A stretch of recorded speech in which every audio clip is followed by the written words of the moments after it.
¿Qué tal? ¿Qué tal? Muy buenas tardes. Estamos una vez más aquí con ustedes en nuestro programa Bases.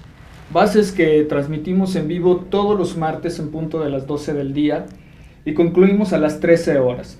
Sí, el día de hoy tenemos un tema muy relacionado, directamente relacionado a la inocuidad alimentaria, que se llama Impacto en la salud relacionados con la inocuidad alimentaria.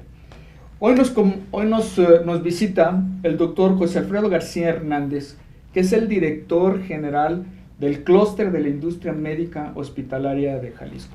Ahorita se los voy a presentar directamente para que él también dé un poco más de su experiencia, se les comunique a ustedes las labores que hace, su especialidad, pero lo más importante que queremos hacerles llegar a ustedes es la visión precisamente ya de una estructura que se está formando, que se está consolidando en materia de inocuidad alimentaria aquí para nuestro estado y por supuesto lineado a las estrategias que normalmente vienen en normativas nacionales. Doctor, muchas gracias por acompañarnos, por aceptar esta invitación. Muchas gracias, Héctor. El gusto es para mí. Estoy agradecido con esta invitación, ya que hoy, por razones de pertenecer al clúster de la industria médica hospitalaria, me han encomendado esta plática acerca de la inocuidad, ya sea en agua, en alimentos y sobre todo en el consumo de ellos. Este tema, bueno, en primer lugar, pues yo soy médico pediatra neonatólogo de carrera, con algunas especialidades que van relacionadas ahora con este cargo que me asignaron, y a la vez pertenezco al área de salud del Consejo Agropecuario de Jalisco y también he participado en el área de salud en la Cámara de la Industria Alimentaria de Jalisco. Otro de los aspectos a los que nos dedicamos es a la certificación de salud en las empresas para que tengan un personal con salud y tengan actividades físicas, y esto hace que reditúe en un área de salud en las empresas y a la vez tengan un certificado de salud para que estas empresas tengan un reconocimiento y un certificado para que a la vez pueda ser como un parámetro de que el personal que labora en cada empresa tienen buena salud. Para esto hemos hecho algunas actividades y proyectos relacionados con la Secretaría de Innovación y Tecnología, que a la vez nos han apoyado para establecer vínculos entre las empresas y también relacionados con el área de salud en el estado de Jalisco. Doctor, por lo que entiendo ahorita, la visión como clúster es también vincularse, estar muy cercano a otras organizaciones. Acabas de mencionar el Consejo Agropecuario de Jalisco, acabas de mencionar a la Cámara de Industria de Alimentos de Jalisco. ¿Por qué están experimentando esa relación? Bueno, esto viene a raíz de algunas pláticas que se han ido presentando con el Consejo Agropecuario de Jalisco y con la Cámara Alimentaria de Jalisco, con respecto a las enfermedades que pueden ser transmitidas a través de zoonosis, o esto quiere decir de enfermedades que padecen los animales que se pueden transmitir a los humanos. De igual manera, saber la inocuidad de la producción de los alimentos para que posteriormente en la Cámara Alimentaria y en la Cámara de la Canirac, de la Cámara Restaurantera, sepan la inocuidad de los productos que están relacionados con sus empresas y a la vez lleguen a un consumidor de la manera más inocua posible, o más bien 100% inocuo, porque esto va a tener un grado de calidad de alimentos y a la vez prevenir enfermedades que se pudieran transmitir. Comentas por esa visión que estás explicando, estás comentando de alguna forma, así lo percibo, la trazabilidad. Ustedes como clúster, ¿o quién estará llevando esa trazabilidad que hasta la fecha no hemos tenido la oportunidad de conocerla? Sí, esto viene también a presentarse porque en el Tratado de Libre Comercio de Canadá, Estados Unidos y México exige que haya un departamento de salud en el área de agropecuaria y relacionado con esto hemos tenido ya la convivencia con todos los proyectos que desarrollan en Canadá y en Estados Unidos con respecto a la trazabilidad de los alimentos, ya sea de origen animal o de origen vegetal. Aquí por lo que me estás comentando, pues me imagino que también eso nos podrá permitir tener identificados los zetas más frecuentes. Me imagino que ahorita ustedes tienen ya una base, pero entonces bajo este tipo de dinámicas ustedes pudieran tener ya una una precisión de lo que está pasando en Jalisco en materia de las enfermedades transmitidas por alimentos. Precisamente tenemos ya, de acuerdo a las estadísticas que establece la Organización Mundial de la Salud, hemos encontrado algunos datos que están relacionados propiamente también con nuestro estado y nuestro país sobre todo, en donde hemos encontrado que las enfermedades de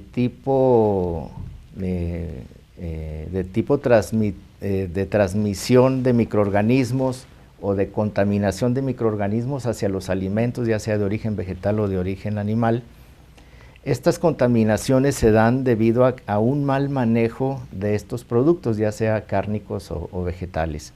Esta contaminación muchas veces no es en los cultivos, sino que también se da en el manipuleo de la gente que va a cosechar estos productos, o bien la gente que manipula los cárnicos pueden tener el inicio de una contaminación en estos productos. Nosotros en este estudio de la Organización Mundial de la Salud hemos encontrado que México, por razones de su desarrollo o subdesarrollo, tenemos desafortunadamente unas variables poblacionales que se está trabajando para que no existan esas diferencias, pero sabemos bien que nuestra población está sujeta a cambios y sobre todo a contaminación de sus productos alimentarios. Sí conocemos cuáles son las enfermedades de transmisión alimentaria y podemos enumerar muchas de ellas.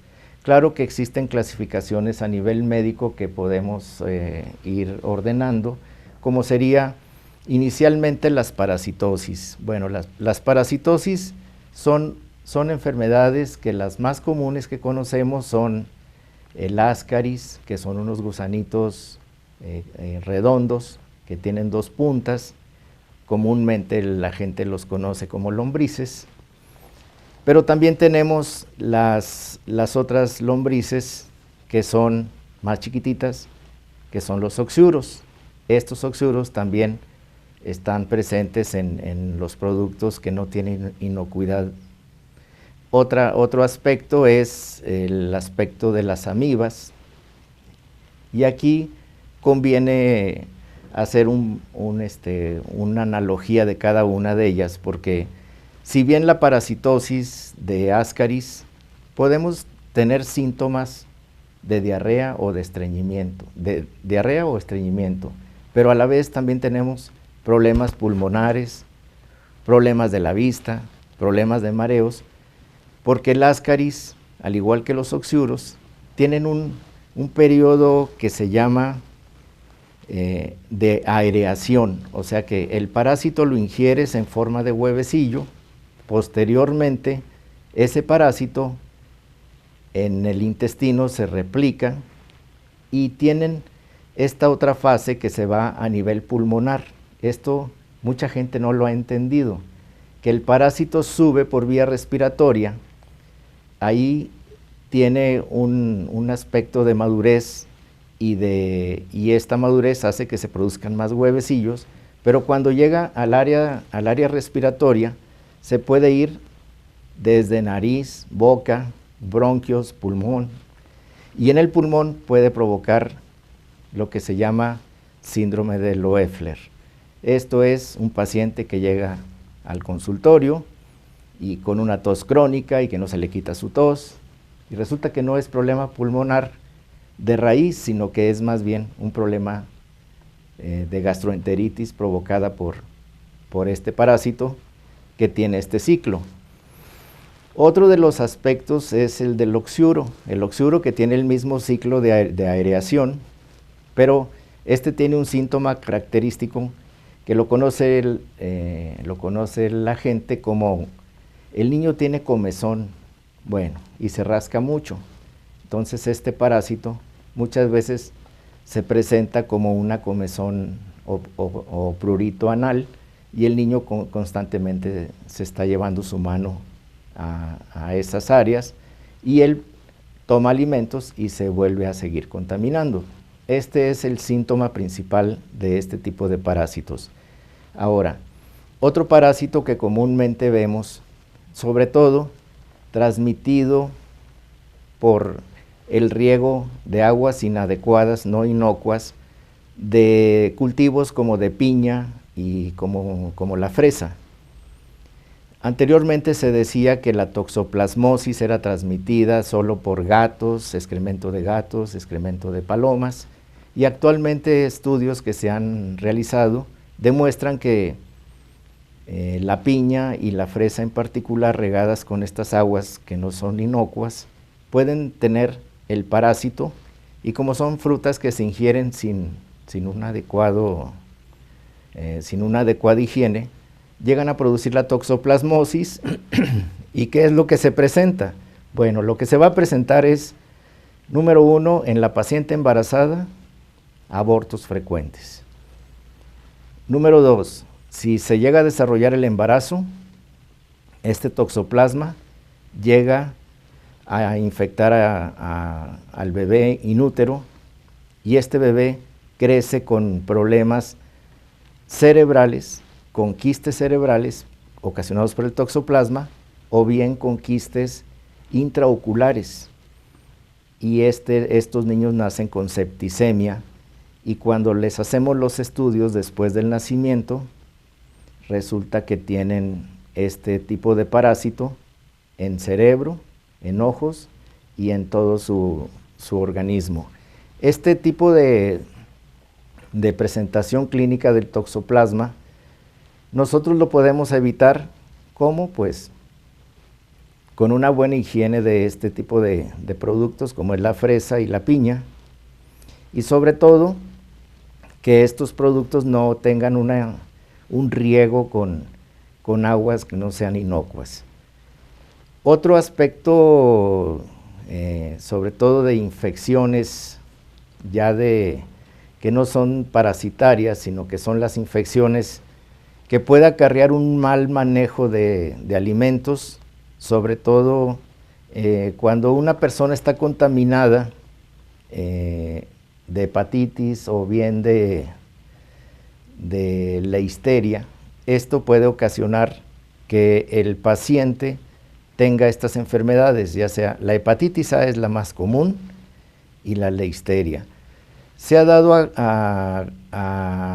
alguna información acerca de que el almacenamiento de algunos botes, ya sea de latas de jugos o de algunos otros productos, en los almacenes puede haber algunos roedores, y estos al orinar transmiten la listeria, y la listeria en gran parte de las ocasiones llega a producir una neumonía que es fatal en el paciente que la llega a padecer. Entonces hay que tener mucho cuidado con este tipo de productos, ya sea productos que están en bodegas durante mucho tiempo, y a la vez también debemos de recordar que estos productos, si bien pueden contaminar el área de despachar estas latas, entonces hay que tener cuidado en asear bien estas latas para no tener este tipo de enfermedad.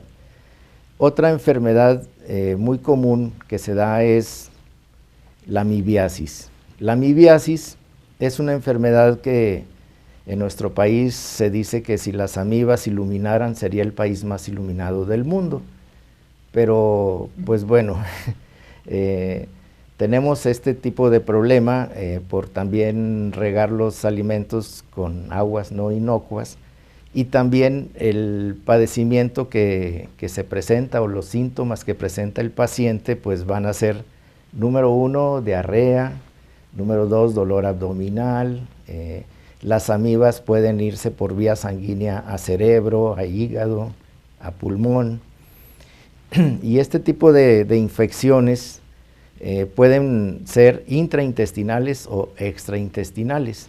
Por eso es de que debemos de tener un buen manejo de los alimentos para evitar este tipo de parásito. Otro de los comunes es el Campylobacter.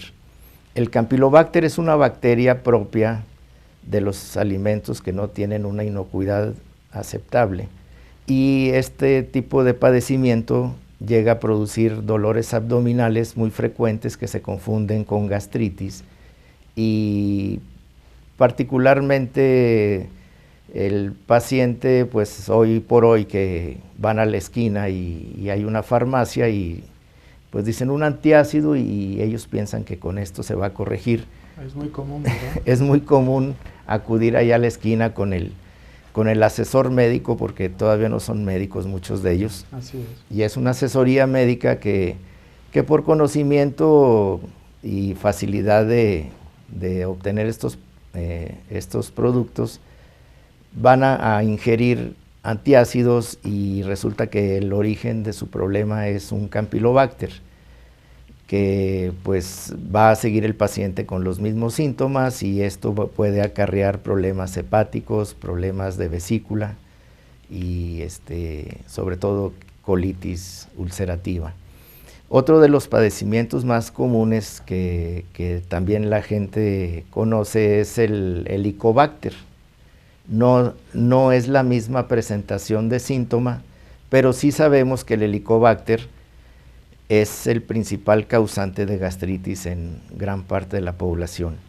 ¿Por qué se presenta el Helicobacter? Pues ya sabemos que la falta de inocuidad tanto en el agua para riego de alimentos como en su preparación, y sobre todo higiene de las personas que están elaborando estos alimentos, pues esto viene a acarrear que el Helicobacter,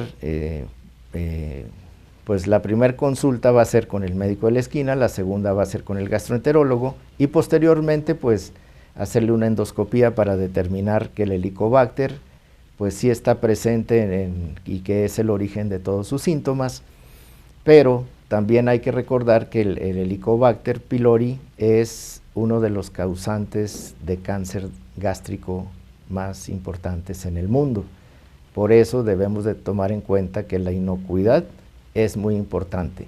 Aquí quiero hacer un paréntesis porque en nuestra población tenemos la idea de que el niño debe de hacer defensas, el niño debe de comer tierra, el niño debe de andar en el piso y que debe de hacer defensas. Es una falsa idea que se tiene, porque nuestro sistema inmunológico desde que nacemos es el mismo con el que te vas a morir. Nunca haces más defensas. Las defensas con las que naces, con esas te mueres.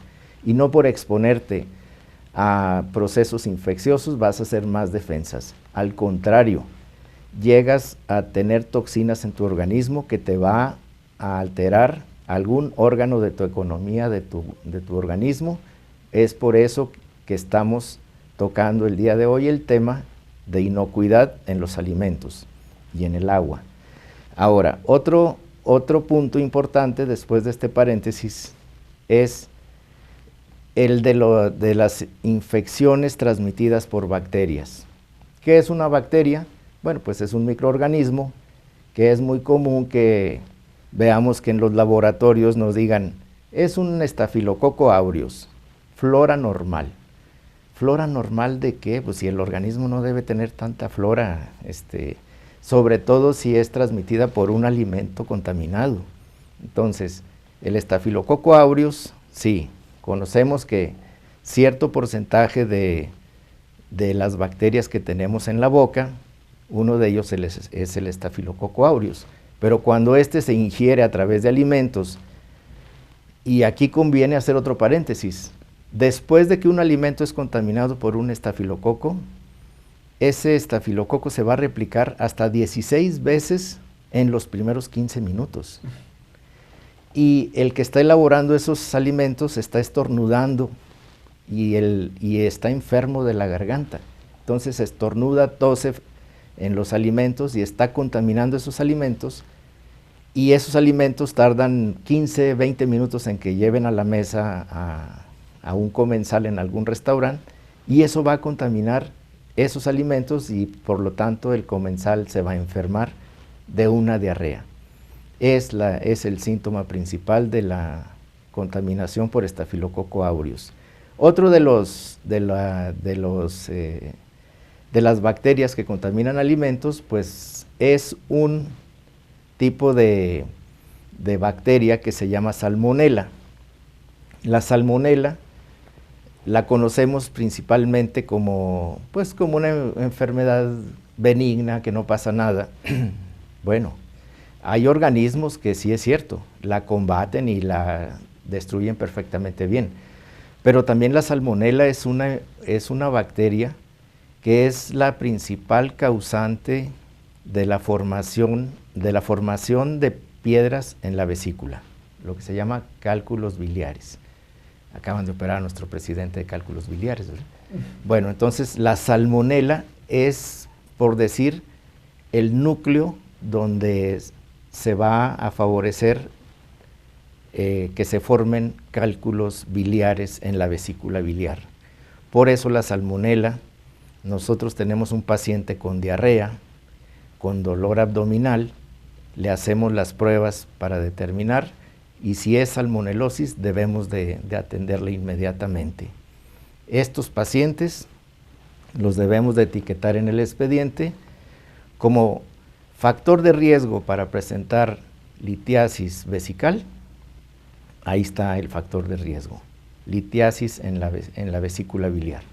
Bueno, entonces, por eso la inocuidad de los alimentos y del agua. No hacemos más defensas, vuelvo a recordarlo. Otra, después de la salmonela, pues ya sabemos, ¿qué hay en nuestro país? E. coli. E. coli, bueno, sabemos que nuestro intestino tiene un porcentaje alto de E. coli. La E. coli, Escherichia coli, es una bacteria que viene a ser en el intestino su hábitat. ¿Por qué? Porque también es una bacteria que protege contra otras superinfecciones. Si ustedes ven a los turistas de otros países que vienen y tienen una infección por E. coli, bueno, pues ¿qué vamos a ver en este extranjero? Pues que él no tiene tanta E. coli como nosotros y no lo protege contra otras infecciones o superinfecciones. Entonces es por eso que se le llama la venganza de Moctezuma a esta diarrea producida por E. coli. Y no es por otra cosa más que un mal manejo de los alimentos, o sea, no elaborar de manera inocua los alimentos. Este tipo de infecciones es común en los extranjeros. La que no es tan común, pero se presenta en el ser humano, es la E. coli, que es enterotoxigénica, que llega a producir el síndrome renal urémico. Este síndrome pues sí llega a acarrear hasta datos de insuficiencia renal y puede ocasionar la muerte. Este es otro tipo de E. coli, pero no es tan común.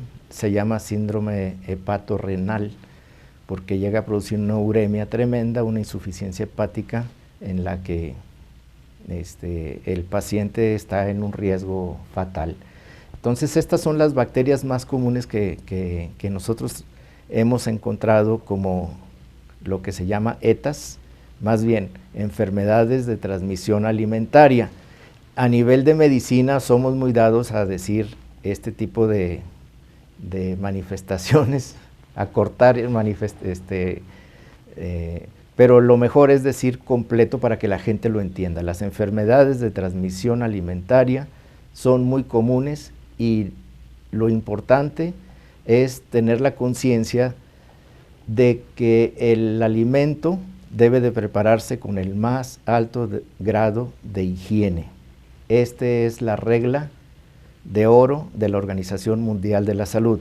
Ahora, tenemos otro tipo de enfermedades de transmisión por falta de inocuidad. ¿Cuáles son? Las virales. Las virales, enfermedades virales, la hepatitis, bueno, pues ya sabemos que todo el mundo ya conoce que el paciente se vuelve amarillo, se torna su coloración amarilla en lo blanco de los ojos, que es la conjuntiva.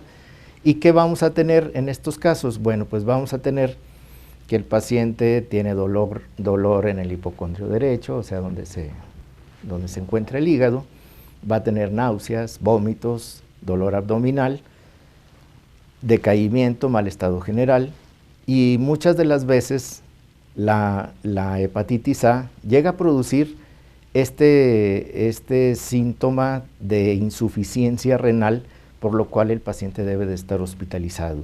Si tenemos un paciente hospitalizado con hepatitis A, debemos de tomar en cuenta que los familiares deben de protegerse, hay para esto protección, hay vacuna contra hepatitis A, y lo más importante es aplicar esta vacuna en los niños a partir del año 6 meses de vida, y se aplica un refuerzo 5 meses después de la primera aplicación.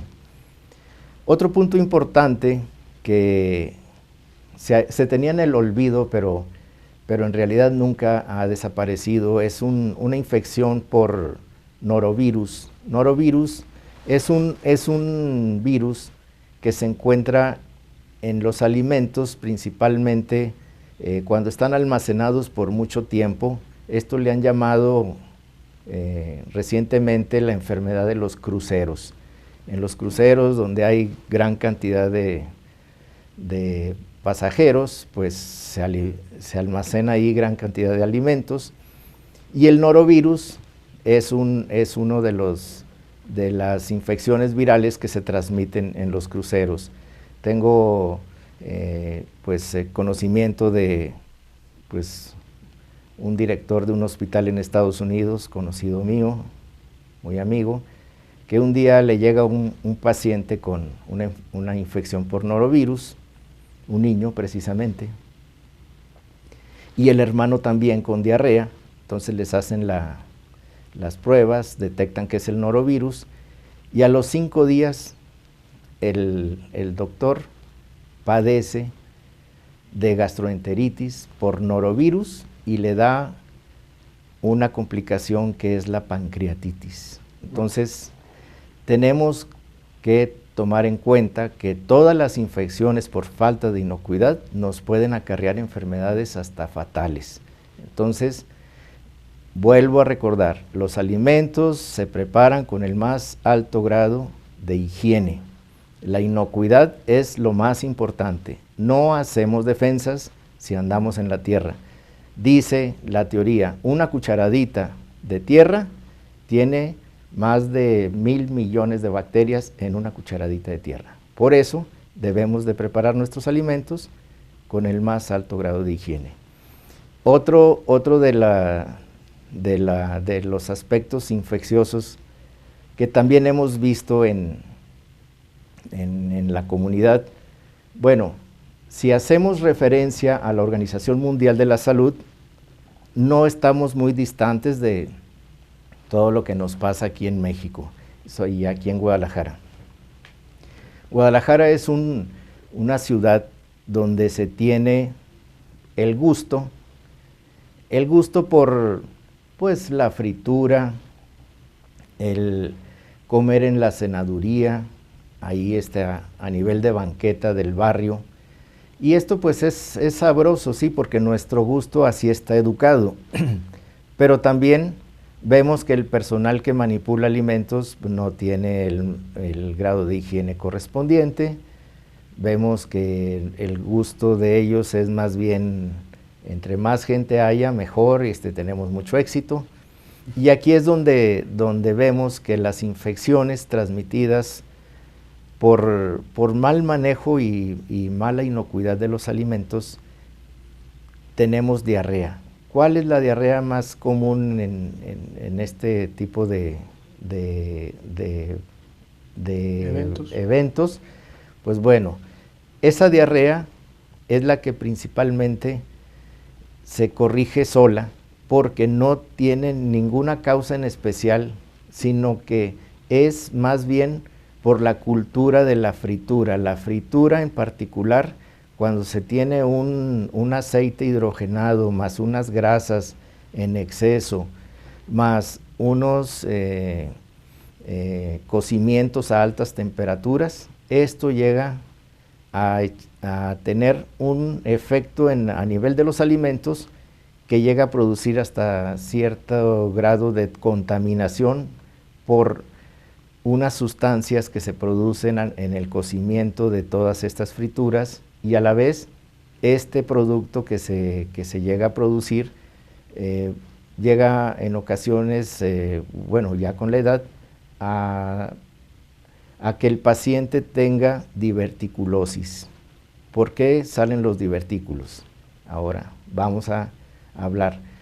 ¿Cuántos de su familia tienen por ahí que una bolita alrededor del ojo, que una bolita como de grasa?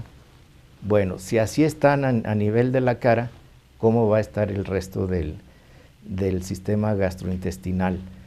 Por eso es recomendable no tomar alimentos que tengan un proceso de fritura, digo más bien de cocimiento con altas temperaturas y con exceso de grasas, porque estos productos, si no se han preparado bajo ese sistema, no pasa nada en el organismo. Pero como nuestro gusto es tomar alimentos con grasa y sobre todo con azúcares y tener un cocimiento muy alto, a temperatura muy alta, esto llega a generar esas sustancias que se llaman acrilaminas, y las acrilaminas llegan a producir este tipo de síntomas como son la diverticulosis intestinal. Entonces, ¿qué debemos de hacer?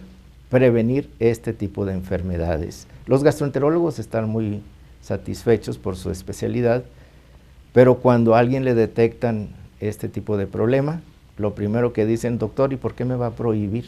Si yo vine a que me cure, no a que me prohíba.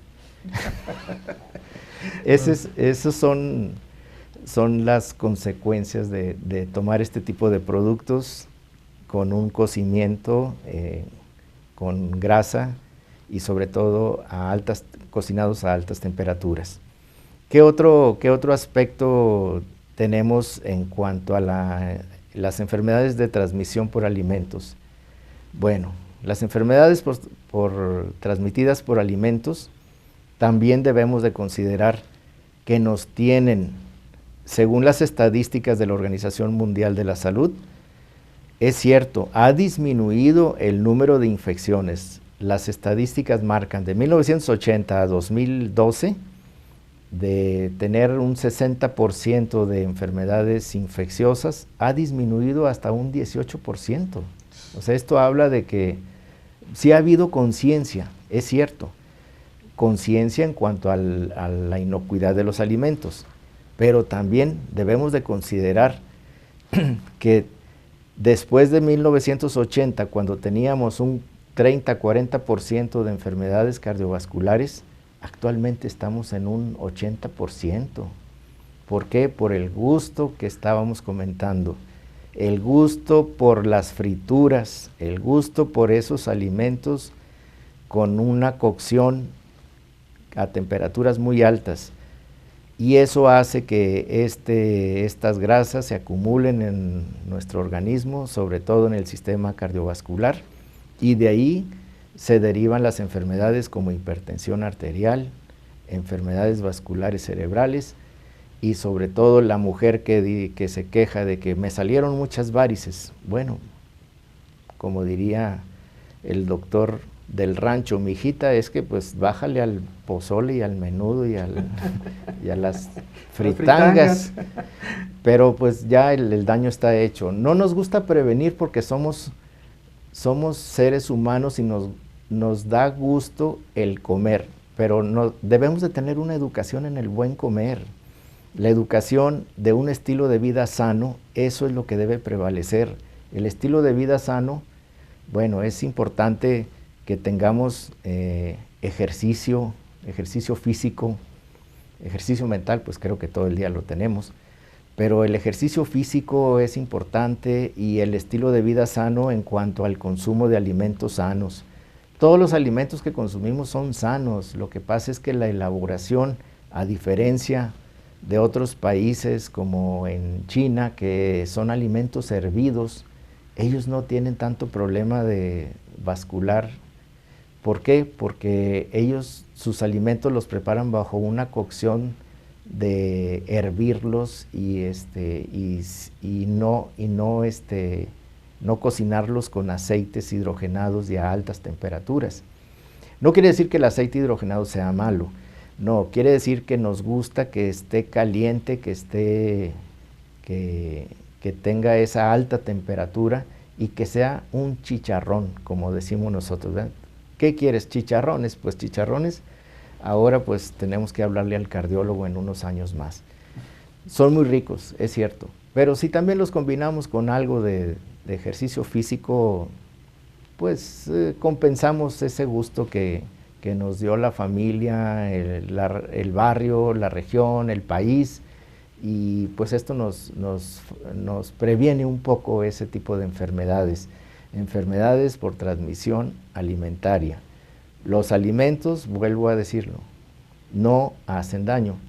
Lo que hace daño es la manera de la inocuidad con la que se preparan o la cocción de estos alimentos. Héctor, no sé si me quieras hacer alguna pregunta. Adelante, es que ha sido muy enriquecedor, doctor, todo lo que nos mencionas, y de ahí pues salen muchas preguntas. Algo que has hecho mucho énfasis en todo este diálogo es el agua.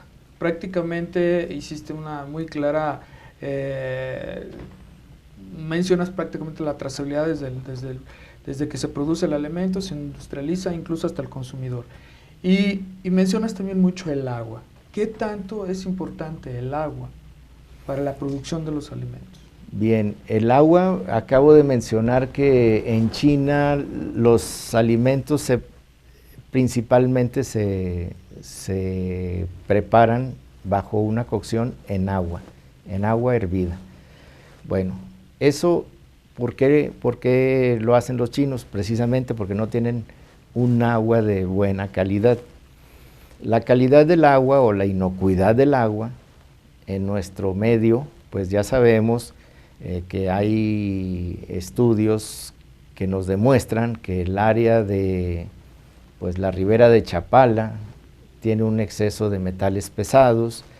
Hay otra área de los Altos de Jalisco, acá relacionados con Jalos, por esa área, que también tiene un exceso de arsénico el agua. El agua de Guadalajara está bien, tiene también metales pesados en menos cantidad, pero los presenta. Otro de los productos que tiene el agua de Guadalajara pues es el flúor. El flúor para la floración del agua hace que sea pues un poco más inocua, ¿verdad? No es lo adecuado, pero pues es el recurso que se tiene. Entonces, ¿qué debemos de hacer? Nosotros, pues claro, aquí en Guadalajara principalmente consumimos agua de garrafón y no nos pasa nada, tenemos salud, pero nos bañamos con el agua que llega. Nos bañamos con esa agua, nomás se nos cae el pelo y ya, ¿verdad? Pero no pasa nada. Pero también hemos encontrado que los metales pesados también se absorben a través de piel, ¿sí? Uno de los que principalmente se absorbe es el plomo, pero pues afortunadamente el plomo no tiene tanta participación en el agua de Guadalajara. Existe, pero en mínimas cantidades. Otro de los aspectos es, tenemos una gran incidencia de insuficiencia renal en nuestra población, principalmente de la ribera de Chapala o del área de los Altos.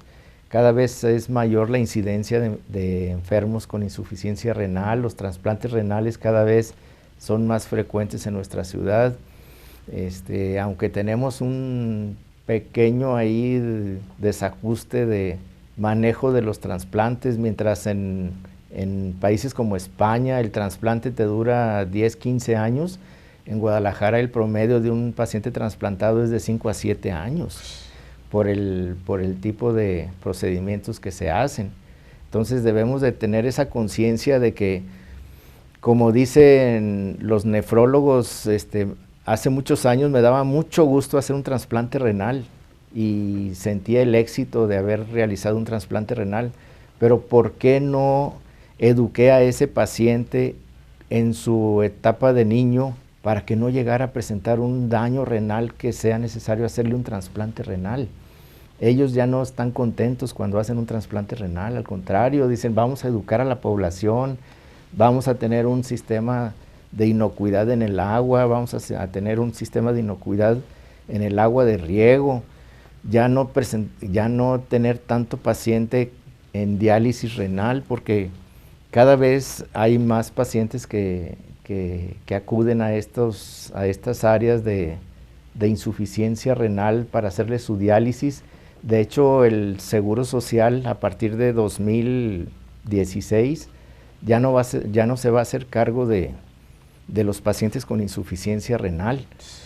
Se van a derivar a estas clínicas periféricas que son las del clúster, que son las que se van a establecer aquí en la ciudad, porque en la ciudad y en el estado, y yo pienso que en todo México, porque cada vez es mayor la incidencia de pacientes con insuficiencia renal, pero volvemos a repetir, ¿por qué las palabras de los nefrólogos? ¿Por qué no hacemos un sistema de inocuidad del agua, de los alimentos, y que toda la población tenga acceso a una inocuidad de agua y de alimentos, tanto en alimentos como en el riego de los alimentos? Es por eso el vínculo que el clúster médico está relacionado con el Consejo Agropecuario de Jalisco, para que el área de salud también tome parte en esta inocuidad del agua para riego de los alimentos,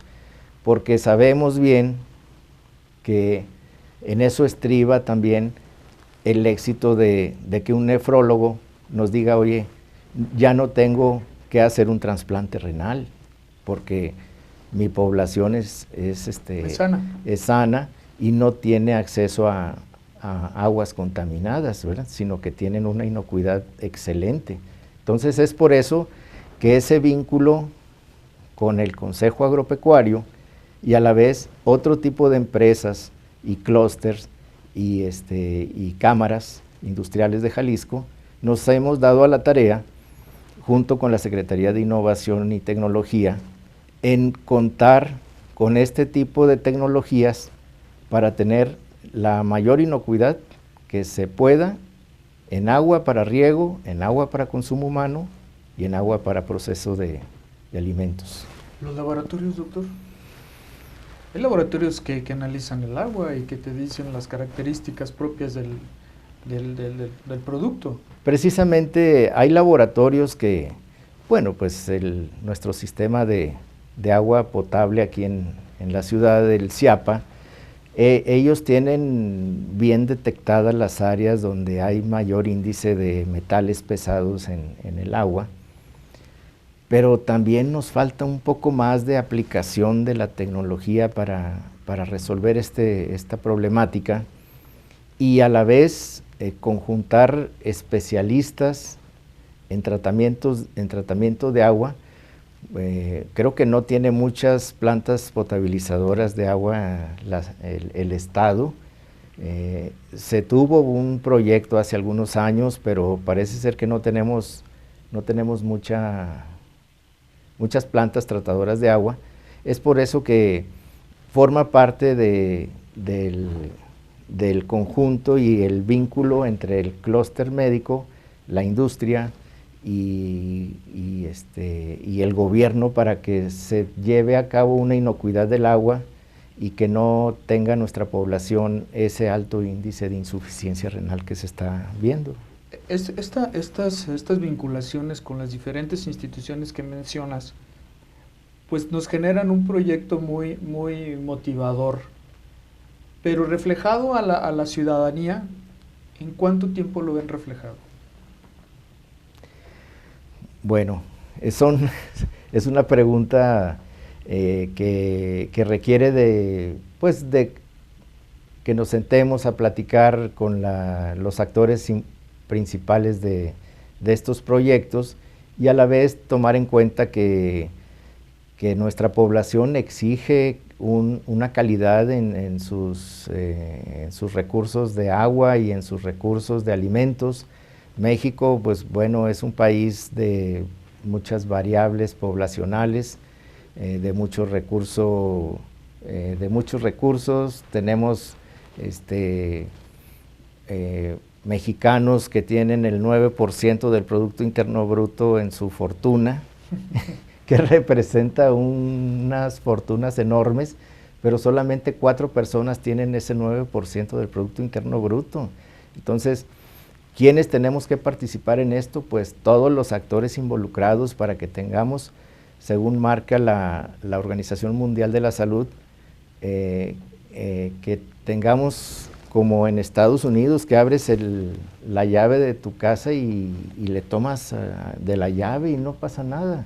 En cambio, en nuestro país haces eso y pues pasan muchas cosas.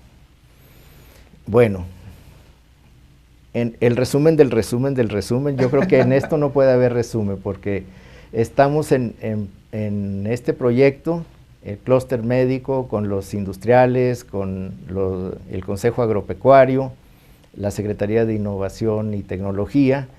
Estamos estableciendo pláticas y proyectos para que nuestra población, ¿en cuánto tiempo? Pues ahorita no podemos hablar de tiempo, el tiempo pues como dice la canción, tenemos que primero sentar algunas bases para todos los actores que estamos involucrados en esto, sea lo más pronto posible y que llegue el beneficio a toda la población de Jalisco. Hay un actor que tenemos que considerar en todo momento y es el músculo gubernamental, ¿sí? Aquí muchos de los proyectos que se llegan a plantear pues tienen una muy buena razón de ser y empiezan a caminar, pero a veces son demasiado largos y cambia el periodo sexenal. ¿Se está blindando esta iniciativa por si en dado momento brincar al siguiente periodo sexenal pudiera continuarse? Esta precisamente es una política de tipo empresarial, por supuesto que está involucrado el gobierno, pero está establecido el proyecto para que no sea un proyecto ni del trienio ni del sexenio, sino que sea un proyecto para que sea permanente, así haya cambios de colores o de no colores, de que la población debe tener el beneficio de una inocuidad de agua y de alimentos, y que esto lo establezca desde todos los actores que son los involucrados, tanto la industria como el gobierno, como que se involucre el sistema de salud de México, porque en eso estriba también una reducción en los gastos de estas enfermedades catastróficas que tienen a México. Citando cifras, si sigue así la población, y no es, hablábamos de tiempos 2018, vamos a tener un índice de pobreza con 3 puntos más elevado de lo que existe actualmente, ¿sí? Entonces, si actualmente hay 54.4%, y no sé mucho de cifras, pero marcan que la mitad de la población de México tiene escasos recursos, pues entonces brindarle a esa población que tengan una inocuidad en el agua y en sus alimentos lo mejor posible, ¿verdad? Como bien mencionas, tenemos mucho camino por recorrer y bueno, pues prácticamente la mitad del país estamos en una situación complicada, ¿no? Del día con día. Pero hay un punto fundamental y también es un punto muy relevante. Pues la inocuidad no se negocia. La inocuidad más bien es definitivamente el consumidor y el sector productor de alimentos, pues debe estar sensible. Pero por otro lado tiene que ver a alguien, una entidad neutra que vele por los intereses, incluso hasta de situaciones sociales diferentes, ¿sí? ¿realmente existe esa iniciativa en el seno institucional como para poder acercar ese buen vivir a esa población? En lo básico hablamos del agua. Sí, el principal recurso que debe tener un ser humano pues es el agua, pero con la calidad que se necesita, exactamente, con el más alto grado de inocuidad. Sí sabemos que la participación empresarial en este caso ha tenido un gran papel. La participación del Consejo Agropecuario de Jalisco, estamos iniciando estas pláticas para que a su vez la industria restaurantera y la industria alimentaria cuenten con estos recursos óptimos de inocuidad. Precisamente hay algunas variantes que se han estado dando, por ejemplo, en el consumo de las aguas azucaradas. Las aguas azucaradas que han acarreado, pues por falta de educación en la población, a que sea un recurso de al menos obtener algo de calorías, algo de bienestar, no sé, psicológico será, porque bienestar orgánico no lo tiene, y pues han logrado disminuir por ahí los porcentajes de cucharadas de azúcar que contienen estos productos, el etiquetado de los productos. Hay quien dice que recomienda leer las etiquetas, pero hubo uno más sabio que dijo: ¿y para qué lees etiquetas si los tomates no tienen etiquetas? Come alimentos sanos, ¿verdad? Así es. Es cierto que los procesos de los alimentos, algunos de ellos tienen un grado de inocuidad excelente, sí, pero sus conservadores, esos conservadores hacen que también dañen el organismo. Sabemos que el principal conservador es el benzoato de sodio, que el benzoato de sodio tiene algunos efectos adversos en el organismo. Sin embargo, pues es el recurso de conservación que más se utiliza en los alimentos procesados. Y pues recordar que el alimento procesado ya le cargaron un 16% más de IVA. Claro. Entonces, ¿qué recomendamos? Pues los productos que nos lleven a un estilo de vida sano. ¿Qué productos? Pues yo les digo, vayan, ahora tomamos foto de todo, pues tómenle una foto a las legumbres en el mercado, y ahí hagan sus menús con ese tipo de productos, y eviten las frituras o los alimentos con un proceso de elaboración que hagan mucha ebullición, porque pierden las características nutritivas los alimentos, o bien que no se hagan frituras con esos aceites a altas temperaturas, ¿verdad? Ahora, comentas mucho relacionado pues también, por ejemplo, hablaste de los tomates. Los tomates no tienen una etiqueta en una tienda de autoservicios. Pero también me toca ver en las tiendas algunos productores de alimentos que han sido muy innovadores en la presentación de su producto. Caso muy particular, las berries. Las berries pues, vienen sus contenedores, y ahí en el contenedor ponen su etiqueta, su código de barras, etc. También hay otros productos como las manzanas, pues también ya las venden en sus costalitos así chiquitos. Pero muy diferente a ver, por ejemplo, un plátano, un tomate, un jitomate, un aguacate. En algunos casos el aguacate también viene en unos contenedores, pero te estoy hablando prácticamente que del 80% de los productos que aparecen perecederos, en particular las frutas y hortalizas, en una tienda de autoservicio no tiene estas presentaciones. Precisamente tocando este punto de distribución de alimentos, nosotros tenemos un mercado de abastos, que es el que surte al resto de los distribuidores, ya sea tienditas o súper, pero todo es a través del mercado de abastos. El mercado de abastos es un centro de acopio, para empezar, ¿verdad?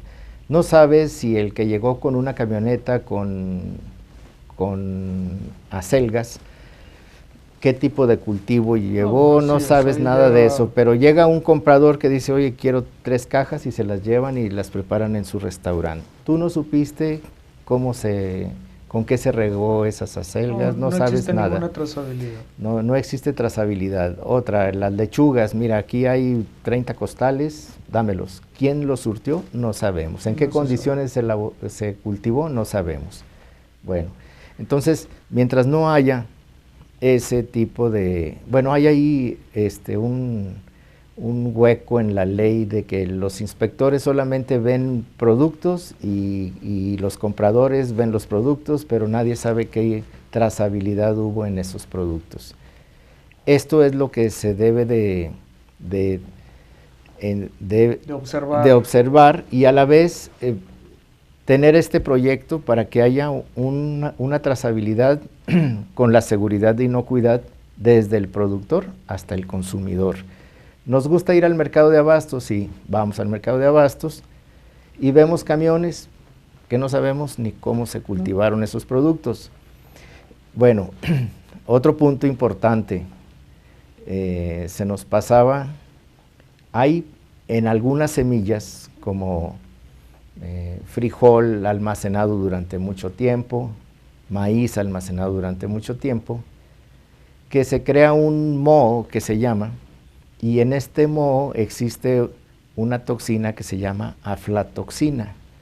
La aflatoxina está presente en cacahuates, en semillas con almacenamiento ahí por mucho tiempo, y este tipo de aflatoxina, si no se tiene una inocuidad adecuada, llega a enfermar al ser humano, y la manifestación principal que da la aflatoxina es distensión abdominal, náuseas, vómito en ocasiones, pero principalmente la aflatoxina, si se aloja en el intestino, es un factor de necrosis tumoral a nivel intestinal. Entonces, es muy importante, por eso estamos hablando de la inocuidad de los alimentos, en que exista un almacenamiento adecuado de los productos, y nosotros como consumidores sabemos que cierto lugar tiene mejor higiene.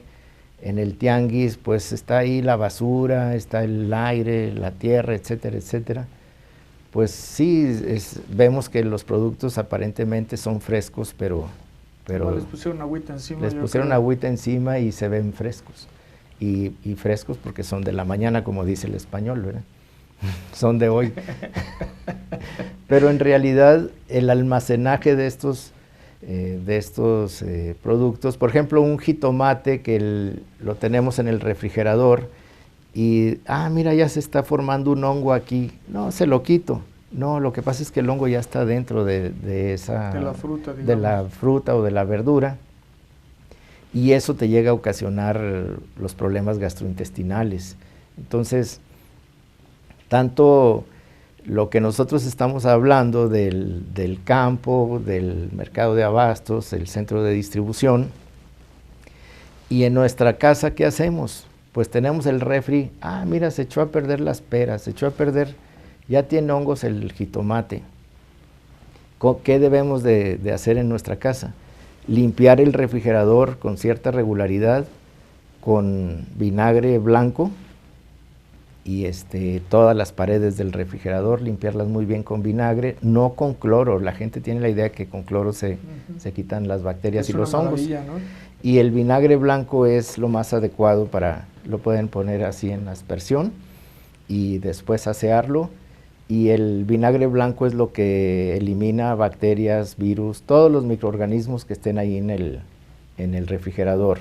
Un dato curioso que es una realidad es si dejan una cebolla en el refrigerador, lo más probable, si hay alimentos en descomposición, la cebolla absorbe todos esos elementos nocivos, y ustedes preparan algo con esa cebolla y esa cebolla les va a hacer daño. Tiene esa particularidad la cebolla, que es un atrayente de todos los microorganismos que anden dentro del refrigerador. Es por eso que se les pide que la cebolla se envuelva en algo cerrado hermético para que no absorba el resto de bacterias del medio ambiente. Doctor, pues fue muy enriquecedor el compartir tus conocimientos con todas las personas que nos siguen. Nos diste ya toda una cátedra desde el productor de alimentos primario, del que los procesa, el industrial e incluso muchos tips al consumidor final. Sí, últimas palabras, doctor. Bien, pues agradezco, Héctor, esta invitación y pues quiero darles este mensaje a la población, que recuerden que el ser humano nace con el mismo sistema inmunológico con el que se va a morir. No se hacen más defensas. Recuerden que los alimentos se preparan con el más alto grado de higiene y cuiden la inocuidad del agua y de los alimentos. Es muy importante que su familia tenga un estilo de vida sano, haciendo ejercicio físico y tomando alimentos sanos. Les agradezco su atención y estoy a sus órdenes para cualquier comentario, duda, a cualquier hora estoy a sus órdenes. Sí. Señora, pues muchas gracias por habernos acompañado en una edición más de su programa Bases. Nos vemos el próximo martes en punto de las 12 del día. Hasta pronto.